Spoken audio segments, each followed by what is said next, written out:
Hello and welcome to all. स्वागत है आप सभी का हुनर एजुकेशन की ऑनलाइन प्लेटफॉर्म पर।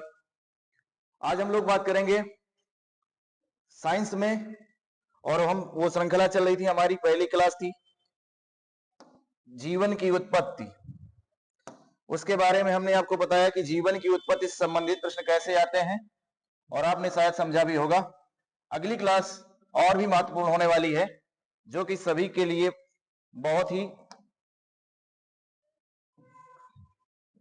महत्वपूर्ण होने वाली है। चलिए आगे बढ़ते हैं हम लोग। वो क्लास है आपकी जो कि महत्वपूर्ण टॉपिक होगा, इसका नाम है कोशिका। कोशिका को मित्र बोलते हैं हम लोग क्या, इंग्लिश में इसको सेल के नाम से जाना जाता है, और इसको वैज्ञानिक नाम पूछा जाता है कि बताइए कोशिका का वैज्ञानिक नाम क्या है। वैज्ञानिक नाम, साइंटिफिक नेम बोलेंगे, कोशिका का साइंटिफिक नेम है क्या, साइटो। साइटो, ठीक है ना। कोशिका का वैज्ञानिक नाम किस नाम से जानते हैं, बोलेंगे साइटो के नाम से जानते हैं कोशिका को। और देखेंगे कि कोशिका का जो शब्द, ये कोशिका शब्द आया, सेल शब्द आया, ये किसने दिया था, मतलब इसकी खोज किसने किया। क्वेश्चन पूछेगा कि कोशिका की खोज किसने किया, बोलेंगे रॉबर्ट हुक ने कोशिका की खोज किया था। कब किया था, बोलेंगे 1665 ईस्वी में, 1665 एडी में कोशिका की खोज किया किसने, रॉबर्ट हुक ने। रॉबर्ट हुक ने और भी खोज किया था किसकी, माइक्रोस्कोपी अर्थात सूक्ष्मदर्शी का भी आविष्कार किया। सूक्ष्मदर्शी का आविष्कार किया, और भी सूक्ष्मदर्शी का इन्होंने आविष्कार किया। और रॉबर्ट हुक ने कोशिका की खोज किया। और कोशिका की खोज, और किस प्रकार की कोशिका की खोज किया था, बोलेंगे किस प्रकार की कोशिका की खोज किया, बोलेंगे मृत कोशिका को इन्होंने पहली बार खोजा था। और किस पर खोजने का काम किया था इन्होंने, तो बता देंगे भाई साहब, इन्होंने खोजा था किस पर, लकड़ी के कार्क पर। कार्क मतलब समझते हैं, कार्क पर खोजा था। लकड़ी का जो पहले क्या होता है, कांच की बोतल हुआ करती थी, है ना, ग्लास की बोतल, तो उसी में लगा करता था, लकड़ी का ऊपर का ढक्कन नहीं हुआ करता था ना, तो उस कैप के अंदर जो वो फूल आती है ना कैप, तो उसी में सूक्ष्मदर्शी ने देखा, तो उसका आकार इसने बताया था। इन्होंने क्या, इसका आकार बताया था मधुमक्खी के छत्ते के समान। मधुमक्खी के छत्ते के समान इसका आकार बताया, कि कुछ इसका जो स्ट्रक्चर है वो मधुमक्खी के छत्ते के जैसा दिखता है, ठीक है ना। वैसे अब क्या हुआ, ये मृत कोशिका की खोज इन्होंने किया हुआ, लेकिन जीवित कोशिका की खोज किसने किया था, इस बात को भी हम लोग समझेंगे। जीवित कोशिका की खोज किसने किया था, तो इसको भी समझेंगे। चलिए देखते हैं, तो जीवित कोशिका की खोज किसने किया, इस बात को समझते हुए चलते हैं दोस्त। लाइक जरूर करते चलेंगे, ठीक है। जीवित कोशिका की किसने खोज किया, बोलेंगे ये थे भाई साहब अंटोनी वॉन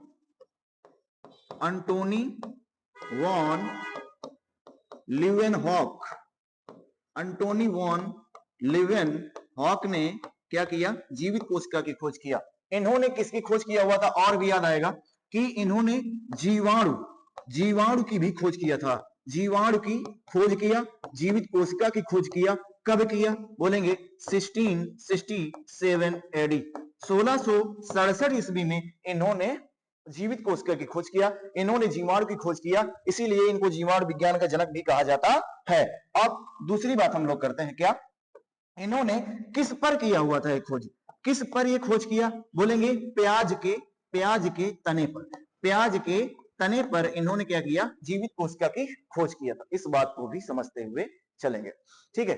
हमने दो बात बताई आपको, कोशिका और ये खोजकर्ता, मृत कोशिका की खोज किसने किया और जीवित कोशिका की खोज किसने किया। प्रश्न यह बनता है कि बताइए कोशिका सिद्धांत किसने दिया। कोशिका, पहले देखते हैं कोशिका को का अध्ययन क्या कहलाता है। मोस्ट इंपॉर्टेंट प्रश्न बनेगा, study of cell is called cytology. कोशिका के अध्ययन को, अर्थात कोशिका का अध्ययन क्या कहलाता है, बोलेंगे साइटोलॉजी कहलाता है। कोशिका के अध्ययन को हम क्या बोलते हैं, साइटोलॉजी कहते हैं। याद रखेंगे, बोलते हैं साइटोलॉजी। लॉजी या कोशिका विज्ञान, या हम क्या कहते हैं, कोशिका विज्ञान के नाम से जानते हैं। कोशिका विज्ञान या कोशिका के अध्ययन को इस नाम से हम जानते हैं, याद रखेंगे। चलिए, ये कोशिका के अध्ययन के बारे में हुआ। मतलब अभी इस तरह से प्रश्न पूछ लेता है कि साइटोलॉजी के अंतर्गत किसका अध्ययन करते हैं या कोशिका के अध्ययन किसके अंतर्गत करते हैं। हमने आपको दूसरी बात अभी बताई कि क्वेश्चन पूछा आपसे कि कोशिका सिद्धांत किसने दिया। इंपॉर्टेंट प्रश्न बनेगा कि बताइए कोशिका सिद्धांत किसने दिया, सेल थ्योरी किसने दिया। कोशिका सिद्धांत दिया था मित्र किसने, बोलेंगे इनका नाम है, दो व्यक्ति थे, उन दो व्यक्तियों के नाम बता दें तो आप बता देंगे क्या। एक व्यक्ति का नाम है स्लाइडेन और दूसरे हैं स्वान। स्लाइडेन और स्वान ये दो वैज्ञानिक हैं जिन्होंने कोशिका सिद्धांत दिया, कोशिका के बारे में डिटेल से बताया कि यह किस तरह से कार्य करती है। तो आप बताइएगा स्लाइडेन और स्वान जो हैं इन्होंने जो कार्य किया है वो कौन सा है। भाई स्लाइडेन ने अब ये कब दिया, इन्होंने ये सिद्धांत कब प्रतिपादित किया था, बोलेंगे 1838 टू 39 एडी। मतलब 1838 और 39 ईस्वी में स्लाइडेन और स्वान नामक दो वैज्ञानिकों ने कोशिका के सिद्धांत दिया, कोशिकावाद के सिद्धांत को दिया।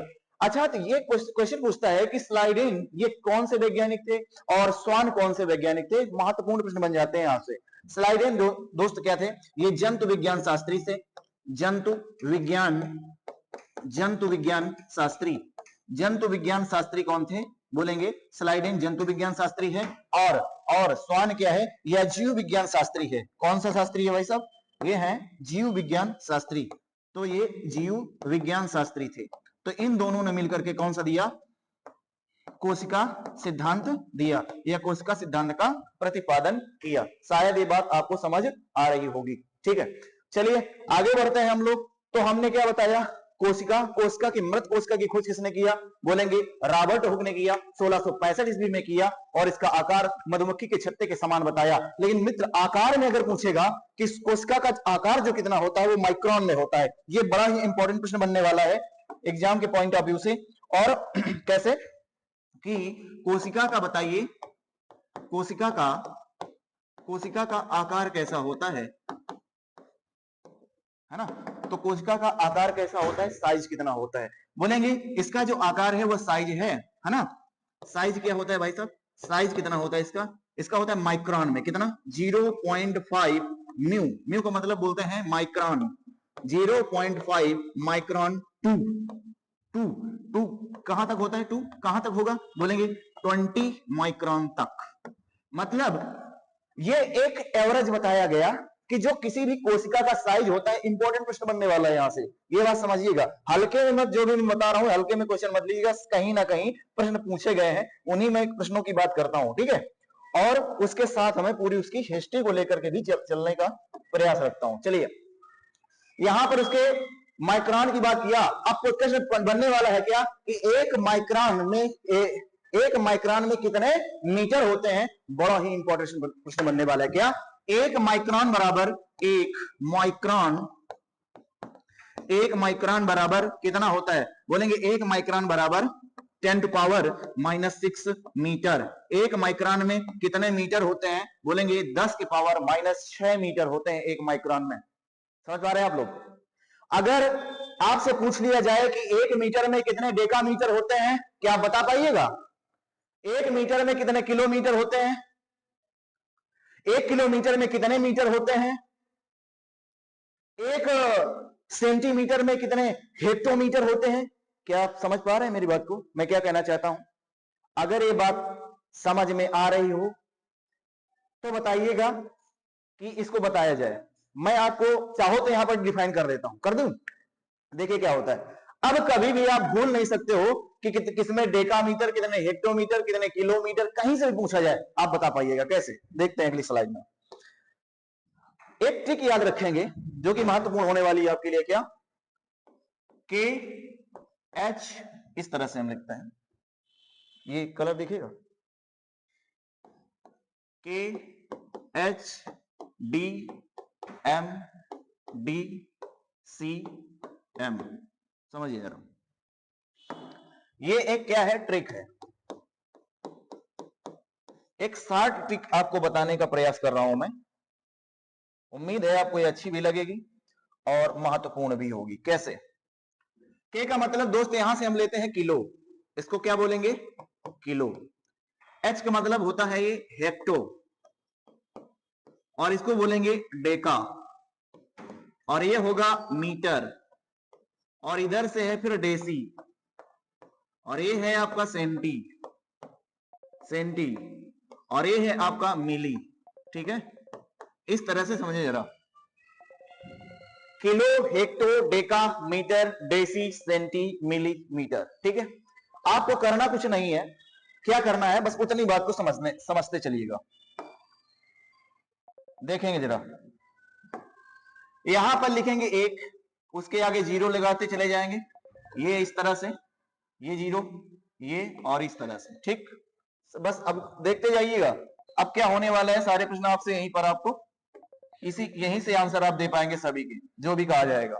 ठीक है, इसके बाद एक उसी के नीचे, फिर इस तरह, इस तरह, ये, फिर से यहां आ गए, ये, फिर से यहां पर जीरो, जीरो, फिर यहां पर फिर जीरो, और फिर एक हो जाएगा। इस तरीके से ये आपकी ट्रिक होगी। ठीक है, इसको नोट डाउन कर लीजिएगा। अब कैसे यहां पर प्रश्न बनते हैं उस बात को समझिएगा। अगर पूछेगा क्या, अगर पूछेगा आपसे, बताइए कि एक किलोमीटर बराबर कितने डेसीमीटर, कितने डेसीमीटर होते हैं? एक किलोमीटर में कितने डेसीमीटर होते, कितने डेसीमीटर होते हैं, ये प्रश्न आया कि एक किलोमीटर में कितने डेसीमीटर होते हैं। ठीक है, अब देखिएगा, तो आप एक को पकड़िएगा, होल्ड करें एक को जरा। एक को हमने क्या पूछा गया, किससे पूछा गया? एक किलोमीटर, तो हमने किलोमीटर को होल्ड किया, पकड़ा उसको। इसके आगे देखा है कहां तक पूछा गया है, किसकी बात किया इसने? डेसी की। तो हम कहां तक जाएंगे मित्र? डेसी तक जाएंगे। और एक के बाद कितने जीरो हैं? 1 2 3 4, कितने जीरो? 4 जीरो। तो एक के बाद कितने जीरो? 1 2 3 4। तो 1 किलोमीटर बराबर आंसर आएगा, 1 किलोमीटर इक्वल टू 10,000, इकाई, दहाई, सैकड़ा, हजार, 10,000। तो 10,000 क्या हो जाएंगे? Decimetre. समझ पा रहे हैं आप लोग? ये बात समझ में आ रही कि नहीं आ रही है? बताइए, ये बात समझ में आई? तो इस प्रकार से 1 किलोमीटर बराबर कितने डेसीमीटर, तो भी बता पाइएगा। थोड़ा सा ट्विस्ट इसमें और भी है। क्या? अगर पूछे आपसे कि बताइए 1 डेकामीटर में कितने मिलीमीटर होते हैं, पूछेगा कि 1 डेकामीटर बराबर, 1 डेकामीटर बराबर कितने डेसीमीटर, मतलब कितने डेसीमीटर होते हैं। सॉरी, यहां पर हम कह सकते हैं मिलीमीटर। हमने पूछा था मिलीमीटर कि बताइए कितने मिलीमीटर होते हैं।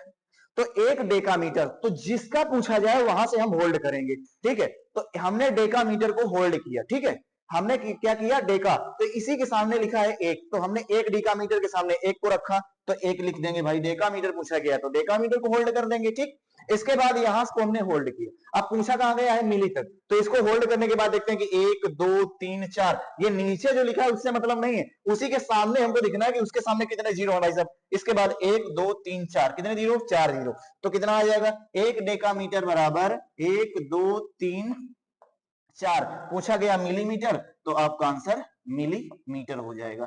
इस तरीके से आप बता पाइएगा सही से, बिल्कुल शॉर्ट में। प्रैक्टिस करेंगे, 2-4 बार लिखेंगे, अपने आप समझ में आने लगेगा। दूसरी बात, यहां से तो आपको इस तरह से निकाल पा रहे हैं।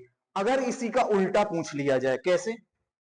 इसी का उल्टा पूछ लिया जाए तो आप लोग क्या कर पाएंगे, इस बात को समझते चलेंगे। चलिए, इसी का उल्टा पूछ लिया जाए कैसे, देखेंगे जरा।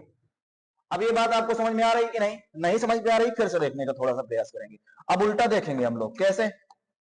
पूछेगा कि 1 डेसीमीटर, 1 डेसीमीटर यहां से लिएगा, 1 डेसीमीटर में कितने किलोमीटर होते हैं। ठीक है, तो ऐसे दिमाग लगाओगे ना, तुम्हारा दिमाग चक्कर खा जाएगा। जो इस तरह से पढ़ोगे जैसे मैं बता रहा हूं तो जल्दी से बता पाइएगा और एग्जैक्ट आंसर अपने आंसर में ही रहेंगे। देखो जरा, मैंने क्या पूछा, एक डेसीमीटर में या एक सेंटीमीटर में पूछेगा, एक सेंटीमीटर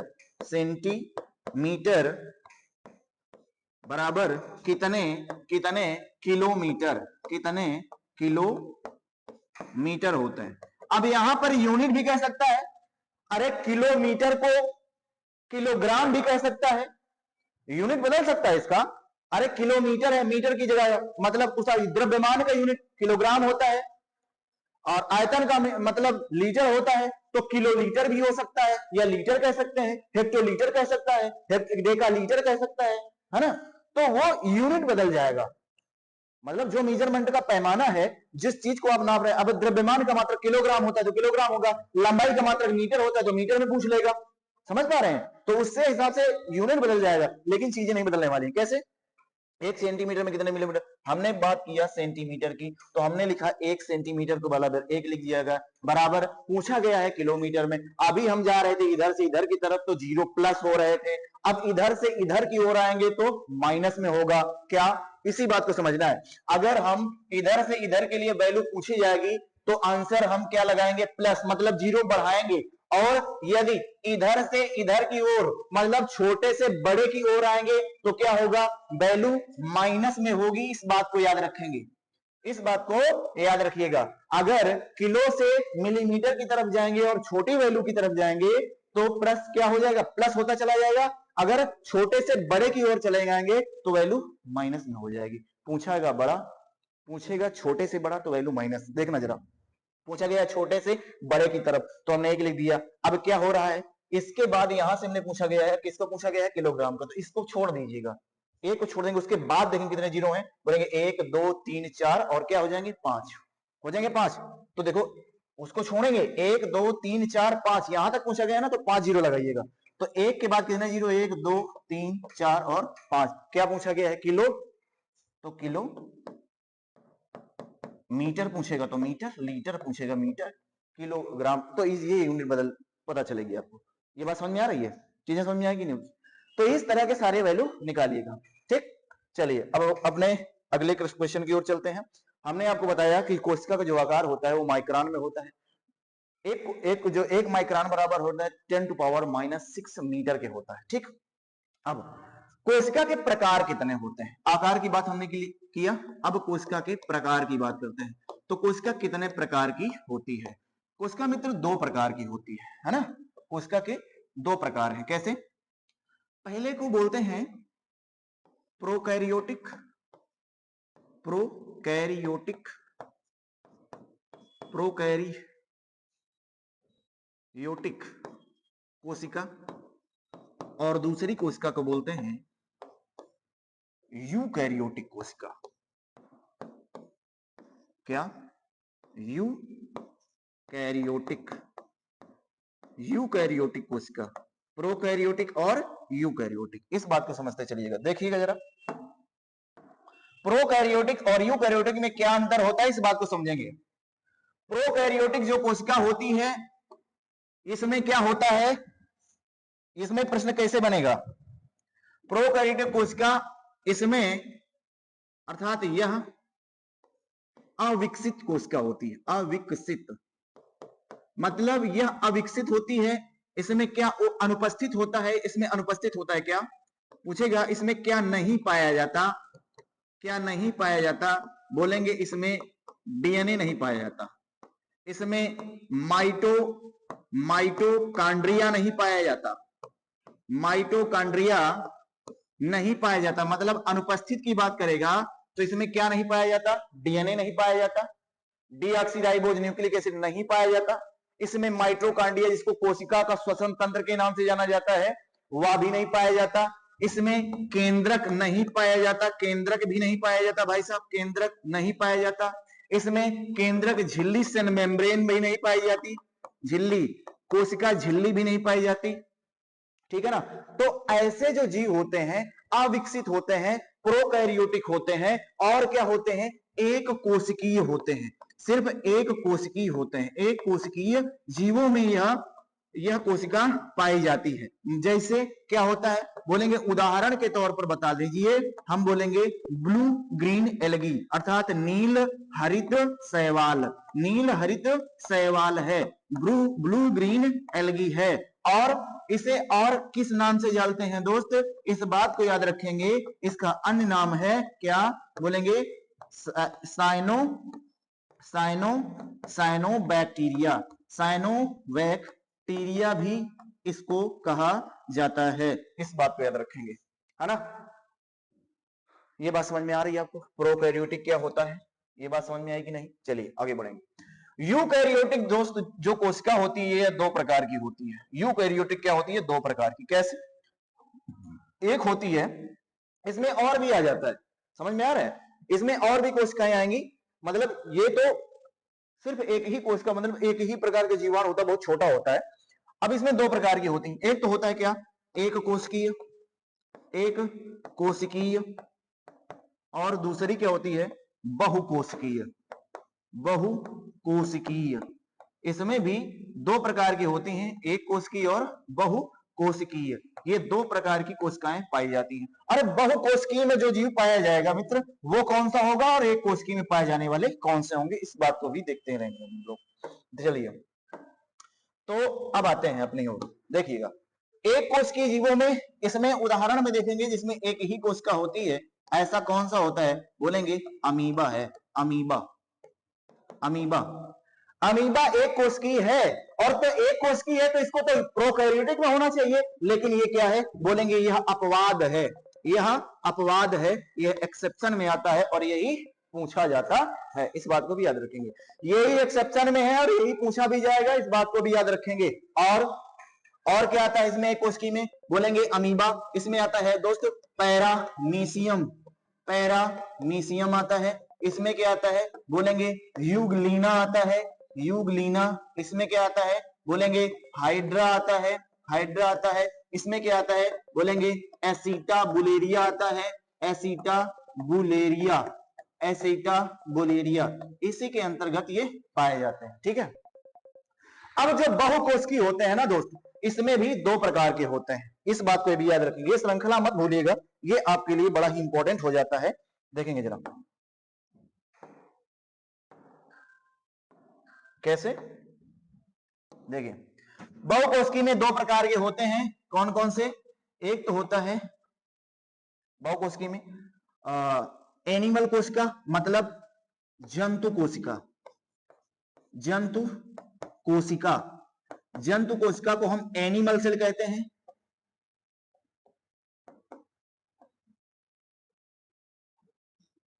एनिमल सेल और पादप कोशिका, पहली हो गई एनिमल सेल और दूसरी होगी पादप सेल, मतलब प्लांट सेल। पादप कोशिका,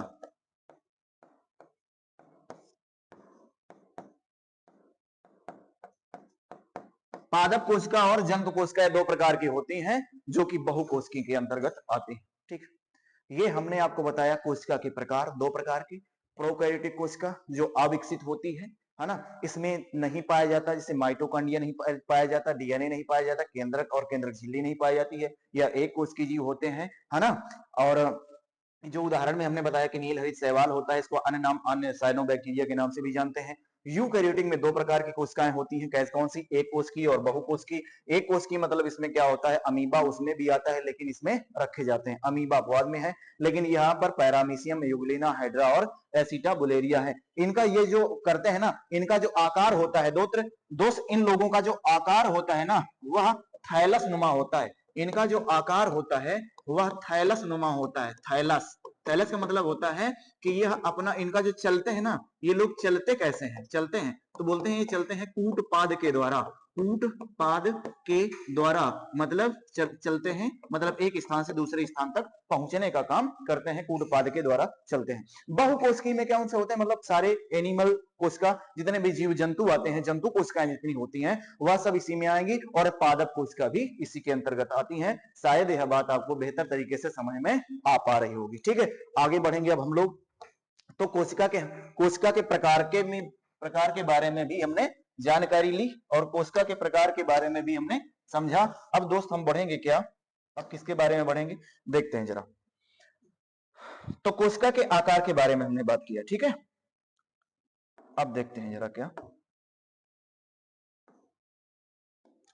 अब देखेंगे हम लोग कि कोशिका का जो प्रकार की बात कर लिए।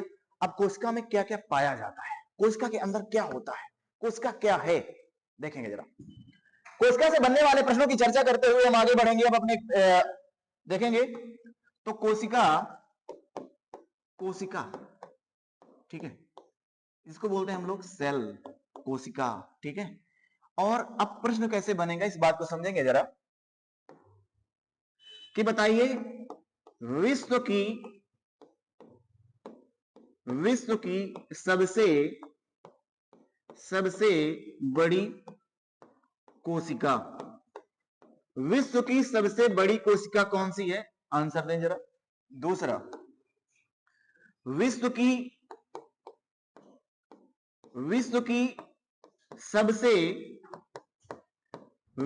सबसे छोटी कोशिका कौन सी है, आंसर दें जरा। फिर ठीक है, विश्व की सबसे अब इसमें आते हैं विश्व की सबसे छोटी और विश्व की सबसे बड़ी, तो ये हो गया। अब देखिए मानव में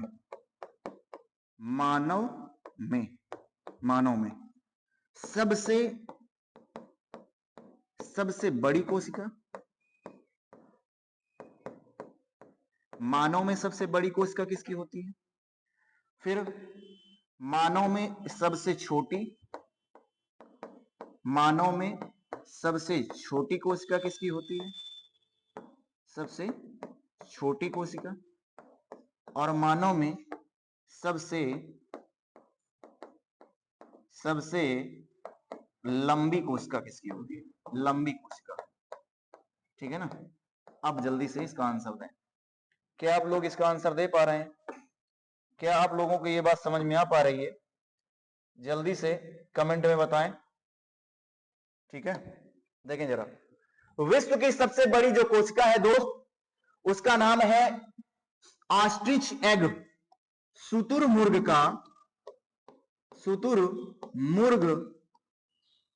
का अंडा।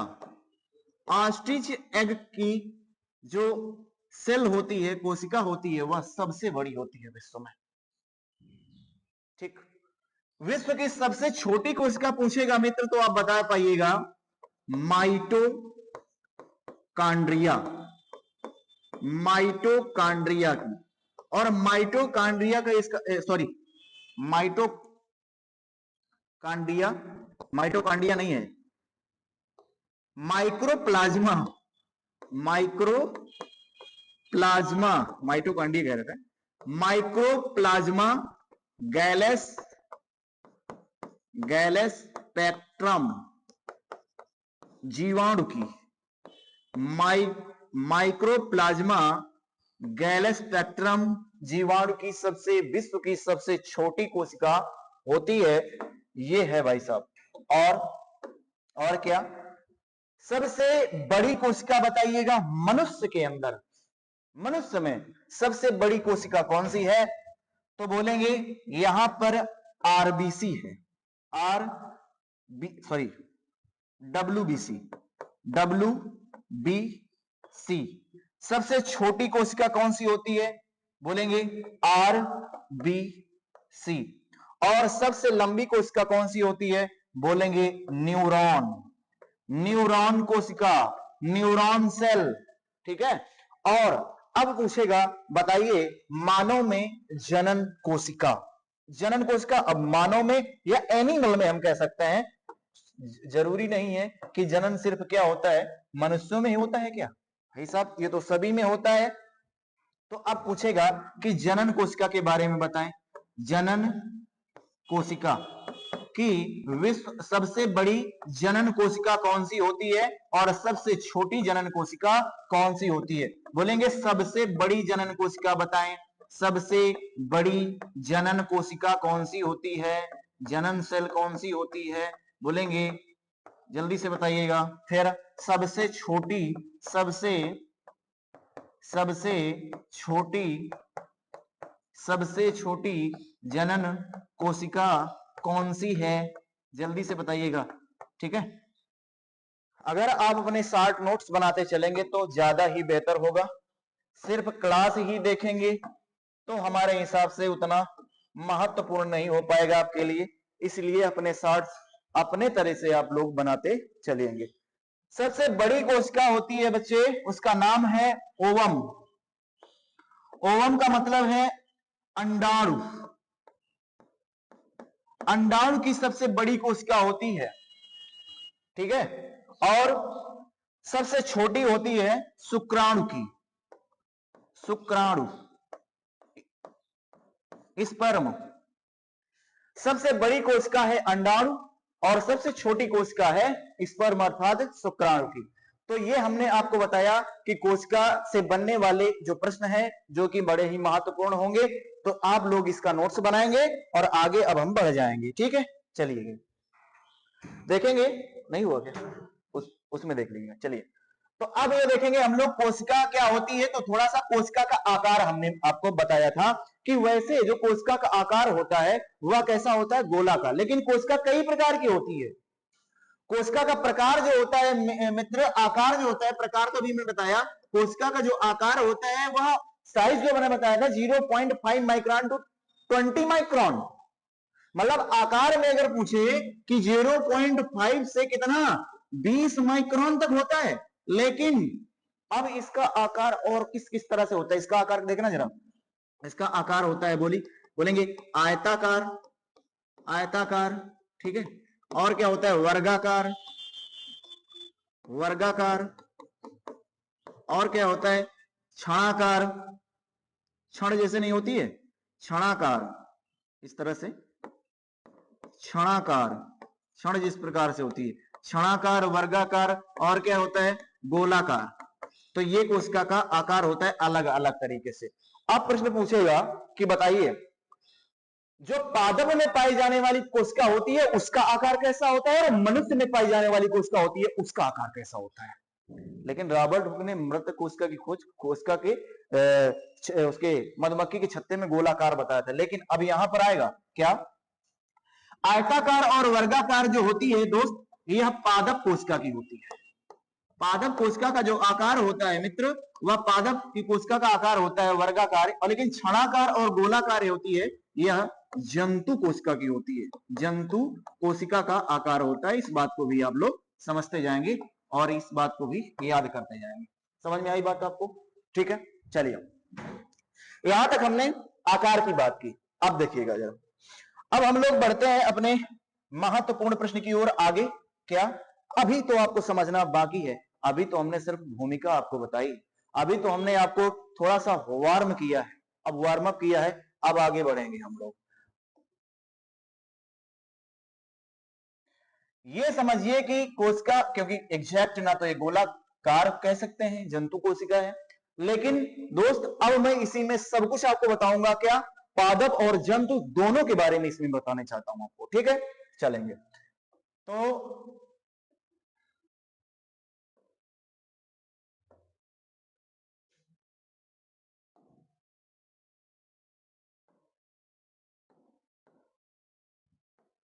देखिएगा, इस तरह से ये कोशिका है, इसका नाम हमने क्या दिया है, कोशिका। ये तो भाई साहब कोशिका है, सेल है, कोशिका। क्या हो गया, चल गया नहीं भाई, कोशिका, ठीक है, जिसको हम बोलते हैं सेल। ठीक, अब ये पूछेगा कि इसमें अंदर क्या पाया जाता है भाई साहब। इसके अंदर पाया जाता है दोस्त, इसके अंदर पाया जाता है क्या, बोलेंगे इसके अंदर पाया जाता है न्यूक्लियस, अर्थात यही क्या है, केंद्रक। इसको क्या बोलते हैं, केंद्रक, न्यूक्लियस, नाभिक कह सकते हैं आप। ठीक है, पॉइंट, सेंटर। चले, तो इसके अंदर जो द्रव भरा होता है तो इसको क्या, किस नाम से जानते हैं, कोशिका के अंदर भरे भरे हुए द्रव को किस नाम से जानते हैं? दोस्तों ये जो द्रव भरा होता है वह द्रव किस मात्रा में होता है, मतलब कैसा होता है? तो ये दोस्त होता है प्लाज्मा। जो पदार्थ की पांचवी अवस्था बताई गई, चौथी अवस्था, वैसे पदार्थ आप लोगों ने जो मैटर पढ़ा होगा वह अभी तक पढ़ते आ रहे होंगे, मतलब कि 3 प्रकार के, लेकिन पदार्थ होते हैं कितने प्रकार के? 5 प्रकार के। ठोस, द्रव, गैस, प्लाज्मा और होता है किस नाम से जानते हैं उसको? कुछ कंडेंसेट ऐसे कुछ करके हो रहा है, अभी मुझे नहीं हो पा रहा है।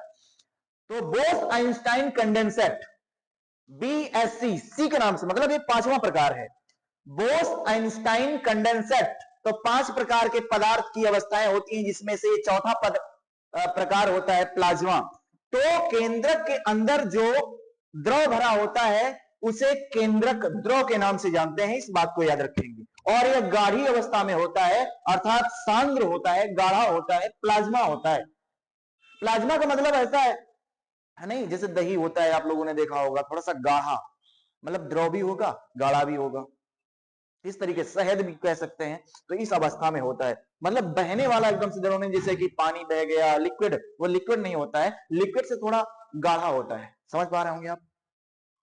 अब देखिए, जो कोशिका के अंदर मित्र द्रव भरा होता है और ये भी प्लाज्मा अवस्था में होता है, मतलब जहां पर रख दिया गया वो वैसे ही बना रहेगा।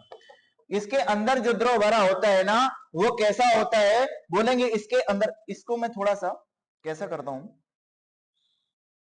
इसको हम लोग द्रव की तरीके दिखाने का प्रयास करते हैं, ठीक है? नहीं कट रहा, कोई बात नहीं, इसको हम द्रव की तरीके ही आपको दिखाने और बताने का प्रयास कर रहे हैं, ठीक है? मतलब इसके अंदर जो द्रव भरा होता है कुछ इस तरह से दिखता है भाई साहब। इसके अंदर भी द्रव भरा होता है, ये, ठीक है? ये चलेंगे, अब देखेंगे। तो इसको किस नाम से जानते हैं? बोलेंगे ये जो द्रव भरा होता है ना, इसको कोशिका, क्योंकि कोशिका के अंदर, सेल के अंदर भरा होता है, इसलिए इसको कोशिका द्रव बोलते हैं। कोशा द्रव्य, कोशिका द्रव। सेल प्लाज्म या साइटोप्लाज्म क्या बोलते हैं?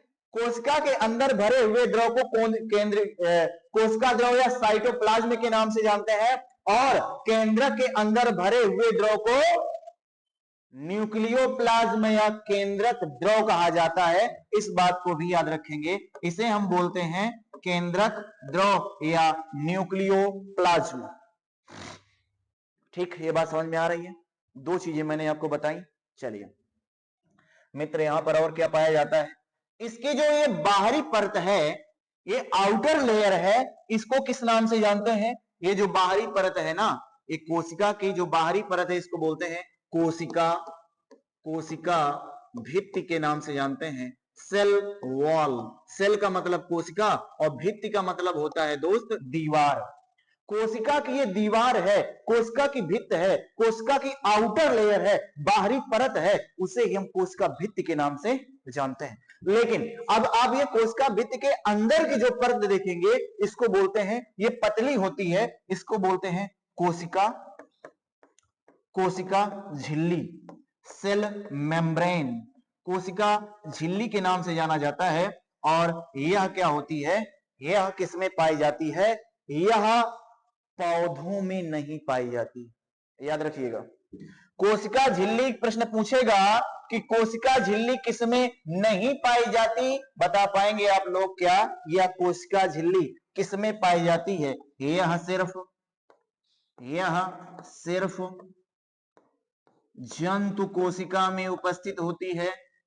यह सिर्फ जंतु कोशिका में उपस्थित होती है।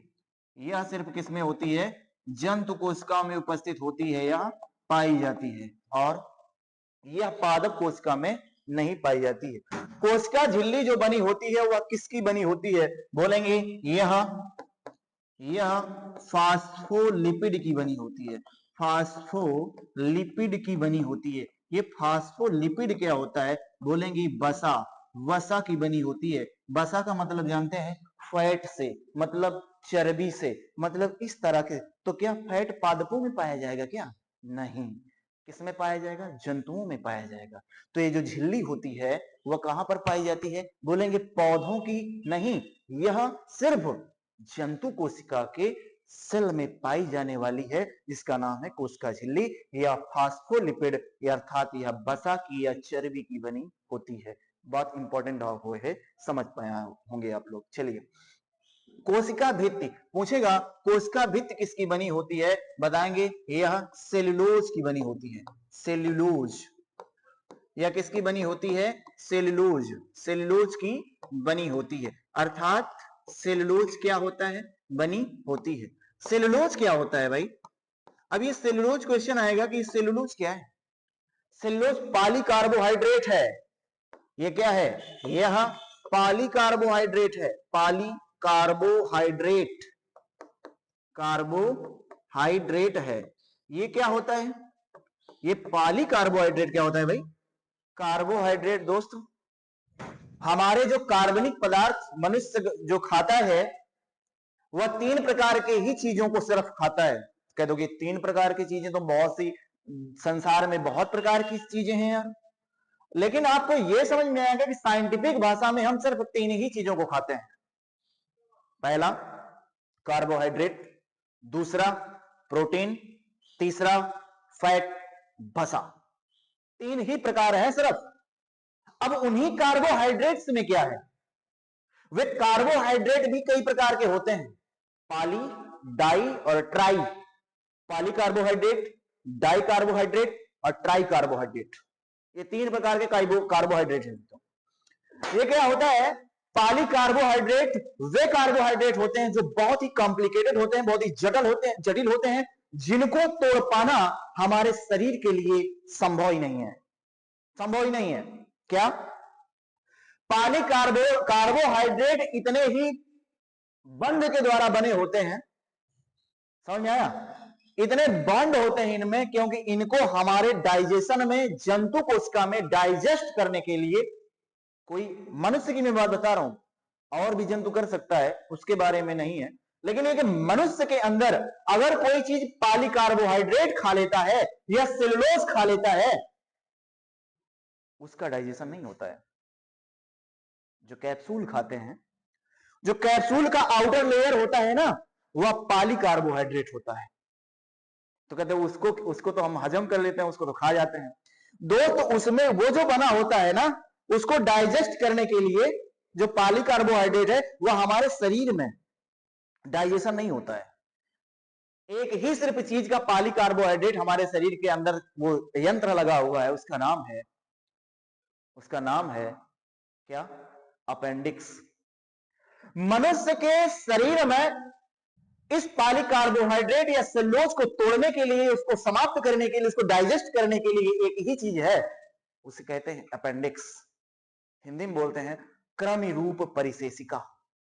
और ये पाई जाती है छोटी आंत और बड़ी आंत के पास में उंगली नुमा संरचना होती है, वही होती है आपकी क्या? अपेंडिक्स। कभी कभी क्या होता है, अपेंडिक्स खराब हो जाने से व्यक्ति उसको हटवा देता है। समझ रहे हैं? तो कौन सा कार्बोहाइड्रेट उसको पाचन करने में दिक्कत होगी? जैसा खाएगा वैसा आउटपुट निकल जाएगा, मतलब अपेंडिक्स उसका पाचन नहीं कर पाएगा, है ही नहीं तो पाचन नहीं कर पाएगा। आप बात समझ पा रहे हैं मेरी? शायद समझ पा रहे होंगे। पॉलीकार्बोहाइड्रेट होता है ना? तो कोशिका सेलुलोज की बनी होती है, सेलुलोज पॉलीकार्बोहाइड्रेट होता है, और यह पॉलीकार्बोहाइड्रेट है। इसका पाचन हमारे शरीर में अपेंडिक्स करता है। अपेंडिक्स ही करता है। अगर यह नहीं है तो पॉलीकार्बोहाइड्रेट का पाचन नहीं हो पाएगा। क्या बात आप समझ पा रहे हैं? अब प्रश्न ये पूछता है कि बताइए, तो जंतु की बात कर लिया आपने, लेकिन कवकों की कोशिका भित्ति, जो कवक होते हैं, जो फंजाई होते हैं, उनकी किसकी बनी होती है? इंपॉर्टेंट प्रश्न बनेगा दोस्त। अब मैं आगे बढ़ने का प्रयास करूंगा, फिर आपको यहीं पर लेके आऊंगा। पूछेगा कि बताइए कवकों की कोशिका भित्ति किसकी बनी होती है? बोलेंगे काइटिन की बनी होती है। देखेंगे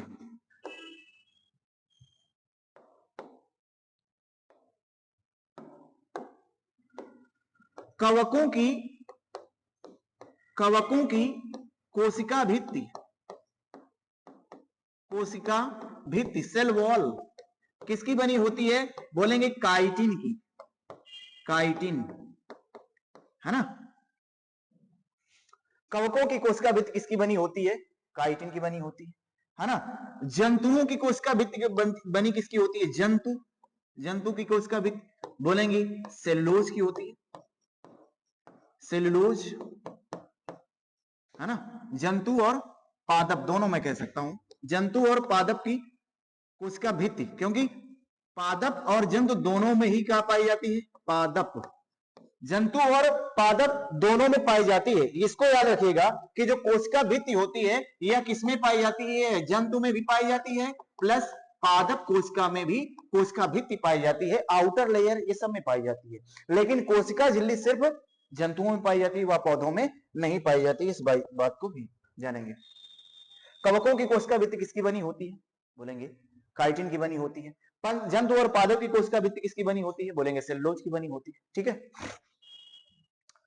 अब पूछेगा कि जो कीड़े मकोड़े होते हैं, इनकी जो बाहरी लेयर होती है वह किसकी बनी होती है? कीड़े मकोड़ों की कोशिका जो बाहर लेयर होती है वह किसकी बनी होती है? क्या आप लोग बता पाइएगा? पैक्टिन, मतलब कीड़े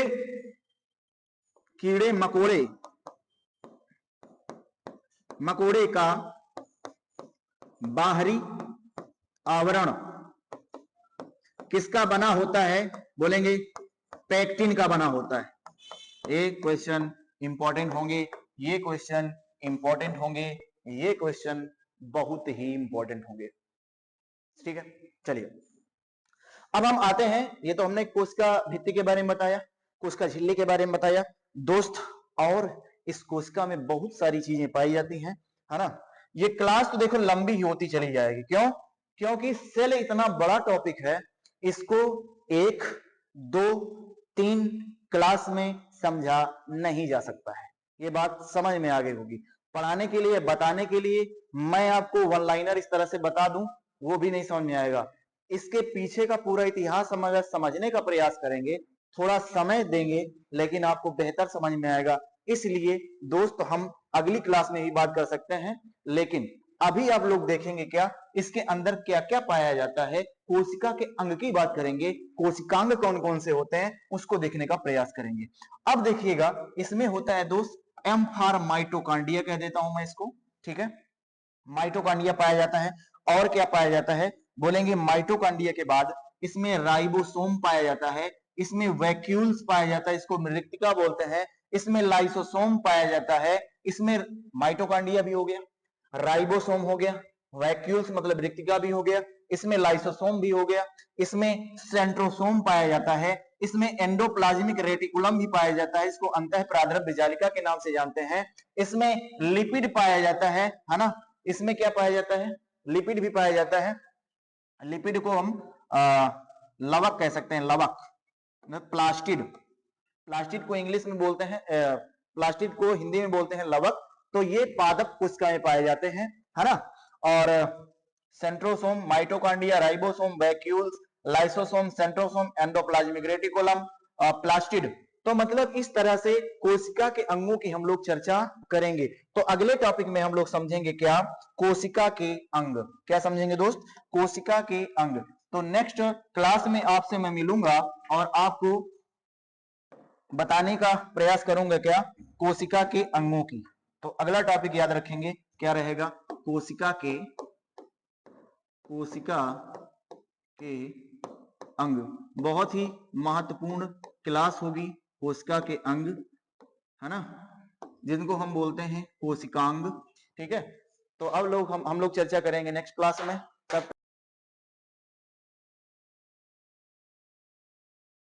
तक इस क्लास को देखेंगे। जो भी हमारे दोस्त नए हैं इस चैनल में उसको सब्सक्राइब करेंगे।